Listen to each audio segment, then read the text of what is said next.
ကိုတန်မိုးထားပြီးတော့ကိုမျက်နှိုးတယ်ဆိုရင်လူတွေကကိုမျက်နှိုးတယ်လို့သာပြောကြတာဒုက္ခရောက်အောင်လဲကိုပဲလုံနေကြနော်ကိုပဲလုံကြတာပဲလေကောင်းတဲ့ထင်ပြီးလုံကြတာကြီးပဲကောင်းအဲ့တော့ကိုမျက်နှိုးရမှန်တကယ်သိတယ်ဆိုလို့ရှိရင်နဗပေနတန်ရုစေ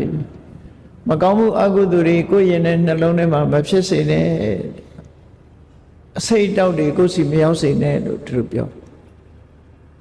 ဘာကြောင့်လဲလို့ဆိုရင်နာဟိတံသူလပံဟောတိဒုက္ခံဒုက္ခတာကာရိနာမကောင်းတာလုပ်ပြီးကောင်းကျိုးချမ်းသာအစဉ်ပြေမှုဆိုတာရဖို့ရအမတမခဲနေမရနိုင်ဘူးလို့ပြောတယ်နော်မကောင်းတာတွေကကောင်းကျိုးရဖို့ဆိုတာမဖြစ်နိုင်ဘူးသူတို့ပြောတယ်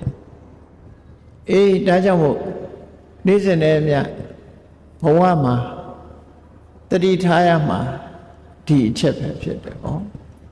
မကောင်းမှုအကုသိုလ်လားကုသိုလ်ကောင်းမှုလားဆိုတာကိုကွယ်ပြပြသိရှိနားလည်ပြီးမကောင်းမှုအကုသိုလ်မှန်သမျှကိုအဓမ္မလို့ခေါ်တယ်ကောင်းမှုကုသိုလ်မှန်သမျှကိုဓမ္မလို့ခေါ်တယ်အဓမ္မနဲ့ဓမ္မမကောင်းမှုအကုသိုလ်တွေကိုအနတ္ထအကျိုးမဲ့ဆိုးကျိုးကိုပေးရတဲ့အရာတွေဆိုးကျိုးတွေကောင်းမှုကုသိုလ်တွေကြတော့